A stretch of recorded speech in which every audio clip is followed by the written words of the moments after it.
Kay's house was an architectural monstrosity spread over a quarter-acre of land, all slanting angles and steep-sloped roofs behind an iron fence. Inside it, Kay was frantically pacing around in circles in anticipation for his guest, his bodyguard, and close business partner, Captain Murphy. Kay and his business partner fell on bad terms recently, and the situation was getting quite critical, to say the least. The captain had been a Green Beret in the Gulf War, and no one even bothered with his real name anymore. He was just Cap. He was in his mid-50s and walked with a limp, probably from countless injuries in the many tours he took during his prime years, but still had an aura about him, big, murderous, and tough.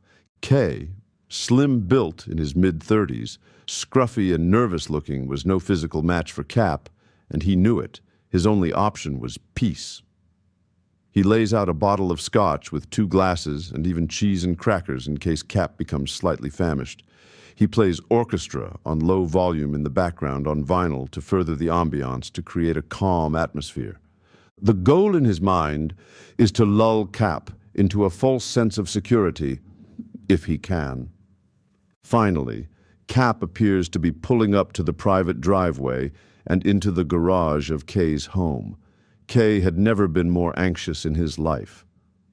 On his way to meeting Cap, he goes to his safe to collect a small .22 and tucked it in his back waistband to help him feel safe. He then walks to the garage. Kay takes one more long, deep breath to calm himself down a little bit before he has to get into character. He walks out to meet the captain. "Good evening, Captain. Come on in and have a drink." "Something cold?" The captain replied. "I got something even better." Out of the darkness, a shadowy figure appears out of the dark side of the garage and confronts the 2 men, Cap and Kay, as they begin to walk up the stairs to the home. "All right, listen up. Wallets, phones, everything. Now." "Who do you think you are coming at us like this?" Hey, calm down, man. We don't want any trouble." "I said wallets. Now." Cap hesitates for a moment, then reluctantly starts pulling out his wallet. He also gives up his old-fashioned long knife he still kept from his tour in Iraq. He kept on him at all times. Kay, nervously following suit, also gave up his belongings, including the pistol. "You're making a big mistake, pal." "What did you say?" Nothing. Here, take it. Just don't shoot. Kay finishes emptying his pockets and holds out his phone. Please, just take it. We won't say a word, I swear." The mysterious man pauses for a brief moment, then proceeds. The man gestures towards the house with a menacing look. Cap and Kay exchange another glance, realizing they're in deeper trouble than they thought. They comply, walking in the house with the man following closely behind, gun still in hand. "We're going into the house. You first." Pointing the gun at Kay. "Then you, big guy. Then me. Without incident." Inside the house, the man pushes them into the living room and closes the door behind him. He then sits them down one by one on both sides of the long couch, with his gun still focused on both men. "So look, I don't like repeating myself, so I'm going to be extremely clear the first time. I'm only going to ask both of you one question, one time. And if I think either of you are lying, I'll kill both of you. Understood?" Both Kay and the captain looked back at each other briefly, then turned to the mysterious man, and both nodded yes in confirmation. "Now I know pretty much everything but a few details. I know you guys were scamming some rich Qatari out of a few million. I also know one of you, if not both of you, killed a man named Malik and did a poor job of disposing of his body with some other poor bastard buried beside him. Now what you don't know is that Malik was my brother." Kay nervously tries to interject. "Look, I didn't..." Cap then shoots a menacing look at Kay to interrupt his nervous blabber. It works. He then looks back at Malik's brother. "We were all in on it together, but it wasn't either of us who did Malik. It was Red." "Red?" "Red was one of my workers in a team I put together, trained and ordered to take care of my legwork, so to speak." "Is that so?" Malik's brother points the gun directly at Cap. No, I mean, yes, I did hire him, but not to kill your brother. I'm an old man, as you can see. You can't see me chasing anyone down doing any wet work with a bum leg, can you? He was my proxy in a sense. He's right. Kay blurted out, trying to divert blame away from himself. Cap then shot back another evil look at him for trying to throw him under the bus. I mean, I'm just saying he is right. He did actually hire Red by himself. Just saying. Explain. Well, we run a BEC scam ring, which is short for business email compromise, which basically means we hack an employee's email at a company or bank, most likely an accounts payable specialist, or even the CFO with phishing emails or social engineering. After our hackers would gain access to the compromised email, we would then monitor all the incoming and outgoing communications from said email in order to figure out when they would send or receive large invoices for payments to vendors. After that, we would simply send a spoof invoice to a victim company in order to request a seemingly routine payment. But instead of it being the actual bank account of the company we initially hacked, it was an entirely different bank account from one of our team members' imposter bank accounts that could receive large sums of money called loaders. Once the loaders would receive the money, they then would send it to dozens of other smaller bank accounts that we also controlled called money mules, in order to cash out small amounts of about 3,000 to 4,000 at a time. That's where I came in. Now, Kay was the leader of this entire operation, but I was the muscle. Now, usually those mules make 1,000 off each 3,000 to 4,000 we send them, and we keep the rest. But to a lot of people, that's a lot of money to get. And occasionally, they would run off without paying us or cut. Now, sometimes just a good threatening can pull them back around. We send them some pictures of their kids or where they lived, threatening to hurt them, etc. And bam! They come running back like nothing happened. But sometimes we needed a more aggressive approach, and like I said, I'm too old. That's why I hired a few younger guys I knew wouldn't bat an eye at a little violence. So, if Red's job was focused on these money mules, why would he kill my brother? I didn't know specifically what my brother did for you guys, but I did know he was higher on the totem pole than a basic mule. The last time I spoke to him, he said he was coming to see you guys to collect at least 500,000 for introducing you to the Qatari in the first place. I'm getting to that. Wait, don't tell him. Why not? Because of you, I can't lie. As a matter of fact, I hope you don't plan on looking forward to the new year. Your name's in a letter. If anything happens to me, my lawyer knows you did it. Malik's brother then points his gun again at Kay. One more word out of you, and I won't need a reason. Kay decides it's in his best interest to not speak. Malik's brother then looks back at Cap. Talk. Cap begins again uninterrupted. Your brother was running a fake financial company that promised the ability to secure huge loans for wealthy investors. Malik had a lead on a potential target from Qatar with deep pockets he was trying to finesse and needed some help. So, we obliged him. The plan was simple enough. Malik would tell the Qatari that a bank director from Bank of America would be contacting him on how to secure his $20 million loan and set up a meeting in person to vet him, go through his financials, set up his account, etc. But instead of it being an actual employee of BOA and his account being set up on the actual BOA database, it would be all us. Fake employees, fake telephone numbers, emails, even a fake clone of the official BOA website. all in order to completely fool the Qatari into believing we were the real thing. Once the trust was built, it was now time for phase 2 of the operation, where we got the Qatari to send 2 large payments of $250,000 and $350,000. One to fund his fake BOA account, so he could accept the fake $20 million loan, and another for a consultant fee. Once we received the payments, we would basically spin the Qatari for a few weeks and surprise him with delays on the loan and tell him there's some minor complications on his account, etc. Now the problem was Kay was uneasy paying half to someone who barely did any of the work, and greed unfortunately took over. Kay knew he could probably squeeze a few more $100,000 out of the Qatari, if not $1 million, before he got smart, and instead of including Malik, he simply didn't tell him. Besides, Malik was happy with what he got. He had no reason to complain.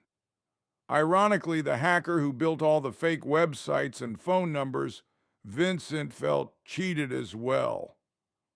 He felt the work he was doing was way more complex than the work both Kay and Malik did, and wanted to be compensated as such. But Vincent was more of an employee than a partner, and he wasn't taking serious.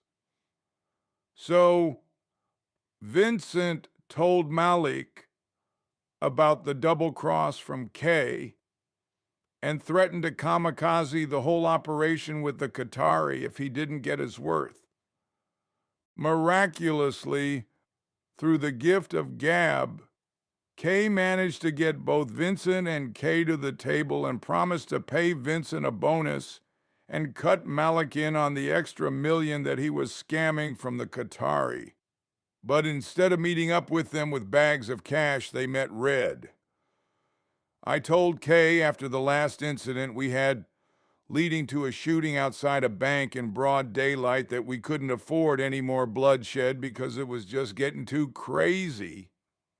But he decided to go behind my back and contact Red without my knowledge or permission. Kay didn't know how violent of a man this was, and now Red wanted the money that was supposed to go to both Vincent and Malik for himself. That's why I was coming today, to try and resolve it.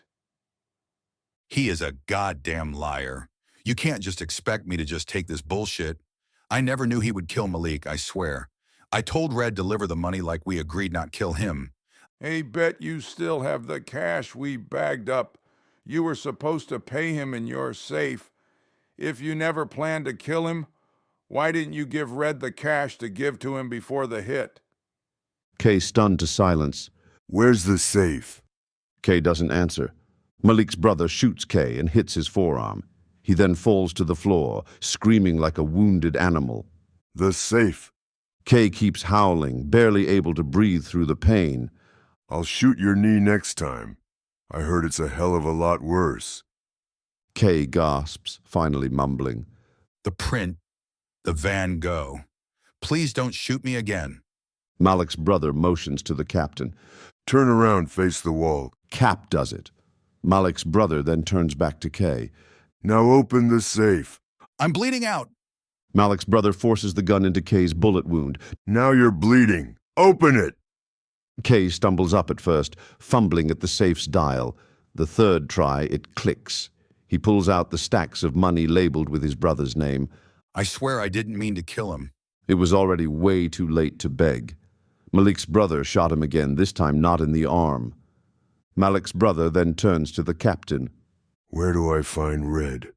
Well, I was supposed to meet him after this and give him his last payout after I killed Kay. I knew Kay had something plotting after he killed Malik and Vincent, and he knew I was angry about it and knew I might just kill him and cut my losses since it was beginning to get out of hand, which was true. He knew how I handled things. That's probably why he had the gun and sent the letter to his lawyer. Then let's go. Both men enter Cap's vehicle and begin to drive to the hideout the Cap planned to meet Red. After some time, he then pulls over and stops somewhere halfway to the house abruptly on the side of the road. This is it? No, not yet. We got another mile or so left. So what are you going to do after you kill Red? Does it matter? I want your word that you aren't going to kill me after you kill Red. How are you going to make me keep it? Fuck, I don't know. I guess I was just hoping it wasn't something more than the money that got you going full Rambo. If it was wanting to clean Malik's slate, you did it, it's clean. Kay killed Malik and now Kay's dead, plus now you have the money he was owed plus some. But I won't help you any further unless I get something too, my life. How do I know you won't come after me? Oh, I will. Malik's brother laughed at the old man's boldness. Fine, if Red dies, then you live. You have my word. Cap then continued to drive. It was starting to snow, big, sloppy flakes that clung to the windshield and turned to instant slush when they struck the pavement. It was slippery going, but there wasn't much traffic. After a half hour on Route 10, he turned off onto a secondary road. 15 minutes later, they were on a rutted dirt track with snow. 2 miles later, they turned into a short, trash-littered driveway. In the limited sweep of the VW's headlights, one could make out the rickety backwoods shack, surrounded by old steel and clay targets used for a shooting range and some type of makeshift obstacle course with scarecrow-like dummies used for target practice. It looked more like a small, abandoned military base than someone's home. Welcome to Wonderland. Cap killed the engine, and If this is a con, I'll kill you. Cap seemed to fill 3/4 of the tiny vehicle's front seat. I know that. Now get out. The Cap led the way up to the front door. Open it, then stand still. He opened the door and stood still. Malik's brother also stood still. They both stood still for about 3 minutes and nothing happened. The only moving thing was a fat gray squirrel that had ventured into the middle of the yard. Okay, let's go in.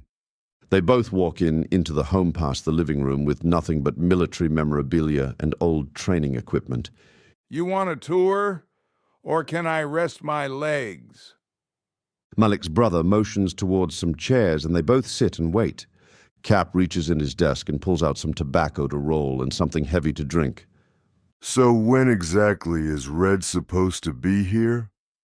I told him around 2 a.m., and if my car wasn't in the driveway to just wait until I arrived. So not long from now. Cap takes a long draw from his cigarette. Malik's brother continues to look around at the old wartime memorabilia and sees a purple star. You must have been some type of super soldier or something. All those medals. Cap grins slightly.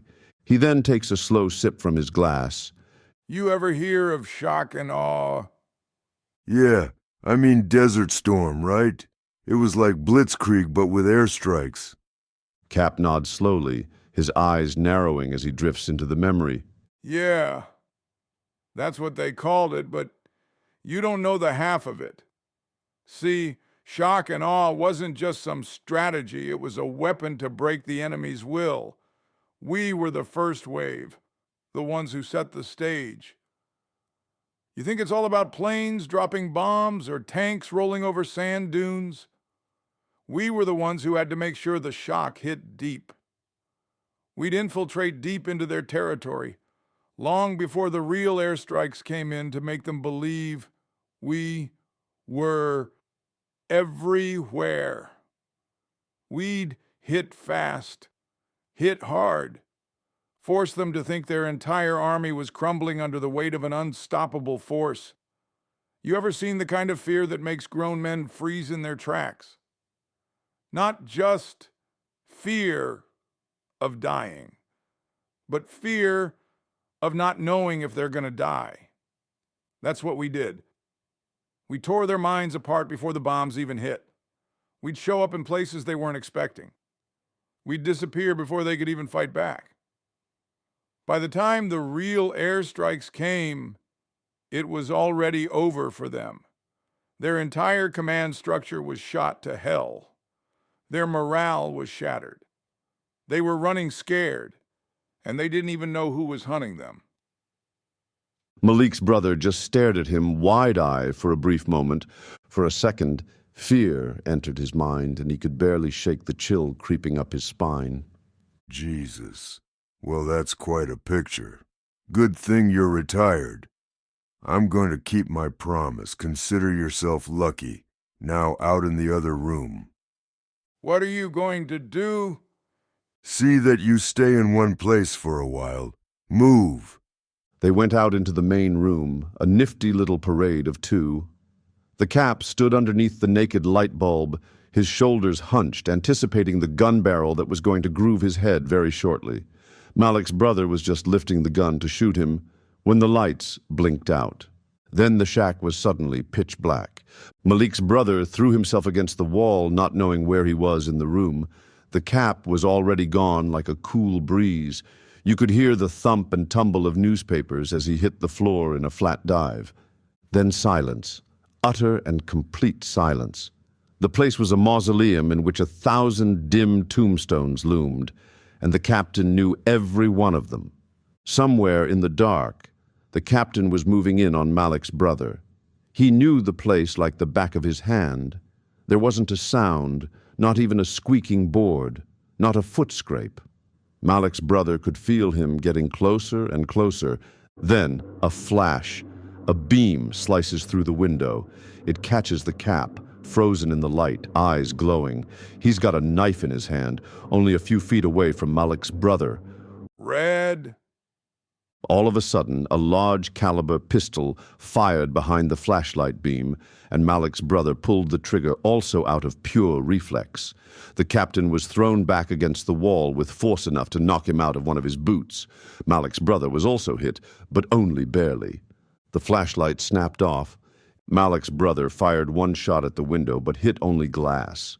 He laid on his side in the darkness and realized that he hadn't been the only one with a vendetta.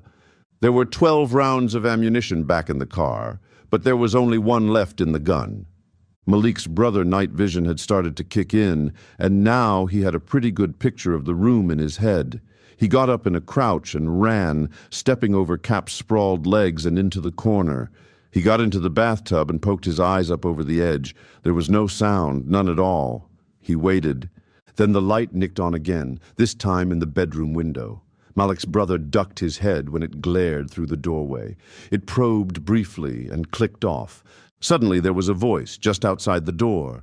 It was soft and cultured, almost womanish. It was Red's voice and sounded deadly and competent as hell. I'm going to kill you. I came to kill them, but you'll do fine. Now the voice seemed to come closer to the window just over Malik's brother's head, the one above the bathtub. Malik's brother's guts curled in his stomach. One flash into that bathroom, and it was over. Then more silence. The silence seemed to last forever. Outside, the wind was tuning up, making it impossible to hear anything but rattling snow against the walls. It was very cold. The tips of Malik's brother's fingers were going numb. Then a ghostly stirring sound like crawling rats in the darkness. It was rigor mortis rearranging the captain's guts for the last time. The front door rammed open and Red charged through. Malik's brother let him have it and shot at Red with his last bullet. It seemed to punch a hole through the side of his head, and in the brief gun flash, Malik's brother thought it was all over. That was until he saw that he had shot a scarecrow with no face, dressed in some farmer's thrown-out pants and shirt. The burlap head fell off the broomstick neck as it hit the floor. Then Red was shooting at him. Red was holding a semi-automatic pistol, and the innards of the bathtub were like a great percussive hollow cymbal. Porcelain flew up and bounced off the wall with wood splinters that rained down on Malik's brother. Then he was charging, never letting up. He was going to shoot Malik's brother in the tub like a fish in a barrel. But the captain finished his last heroic act from beyond the grave and saved Malik's brother. Red stumbled over the captain's big dead feet, staggered, and pumped bullets into the floor instead of Malik's brother. This was Malik's brother's moment. As a last act of desperation, he tosses his empty pistol at Red and hits dead center of Red's forehead, but didn't stop him. Malik's brother stumbled over the rim of the tub, getting out to tackle him, and Red put 2 more shots inside Malik's brother. Then, incredibly, he stumbled over Cap's feet again and fell backwards. He brought the gun up again and put one through the roof. It was Malik's brother's last chance. He tackled Red as he tried to get up to shoot again and pinned him to the ground. They fought for control of Red's gun for a brief moment before Malik's brother seen the silhouette of the knife the Cap still had stuck in his hand. Malik's brother then grabbed it and slit Red's throat. Red gasped for breath and began to squirm, trying to stop the blood coming out of his neck. He couldn't. Red's feet rattled a bit more, then he slowly became an unconscious tattoo on the floor. He was as good as dead then, but Malik's brother kicked him again and again, kicked him until there was nothing but pulp and strawberry jam, nothing anyone could ever identify, not by teeth, not by anything. Malik's brother suddenly realized he was screaming out of pure adrenaline rush, and there was no one to hear him but dead men. He couldn't even feel how much blood he had lost and began to pick himself up and tried to get himself to the car in order to drive himself to the hospital. The starter cranked for a long time, and the motor finally caught. The heater was working, and the one wiper cleared away most of the snow on the driver's side. He sat there a minute and had briefly played all the violence that had just occurred in the last few hours in his head and was finally coming down from the high of battle, and the pain had started to kick in. Malik's brother tried to slowly drive away, but crashed soon after losing consciousness behind the wheel. His will had finally gave up, but not in vain. He couldn't keep the money, but he got his revenge.